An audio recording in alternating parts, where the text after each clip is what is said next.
મહારાણા પ્રતાપની જન્મજયંતિ નિમિત્તે તેઓની પ્રતિમાને પુષ્પાંજલિ અર્પણ કરવામાં આવી।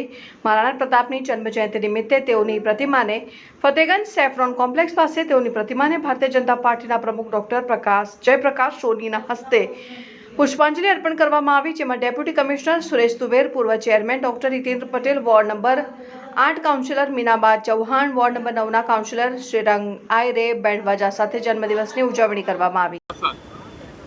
આજરોજ વડોદરા મહાનગરપાલિકા દ્વારા મહારાણા પ્રતાપની જન્મજયંતિનો ઉત્સવની કામગીરી હાથ ધરવામાં આવી છે। એના અનુસંધાનમાં આજરોજ તમામ નગરજનો મ્યુનિસિપલ સભાસદશ્રીઓ હાજર છે। મહારાણા પ્રતાપ આપણા દેશના એક શૂરવીર યોદ્ધા થઈ ગયા અને તેમણે પોતાના સ્વાભિમાન માટે પોતાની અંજલિ આપી દીધી। આપણે સૌ એમના જીવનમાંથી બોધપાઠ મેળવીએ અને આપણા જીવનને ધન્ય બનાવીએ। સમગ્ર વડોદરાવાસીઓને ફરીથી હું મહારાણા પ્રતાપની જન્મજયંતિ શુભકામના પાઠવું છું। ધન્યવાદ, થેન્ક યુ।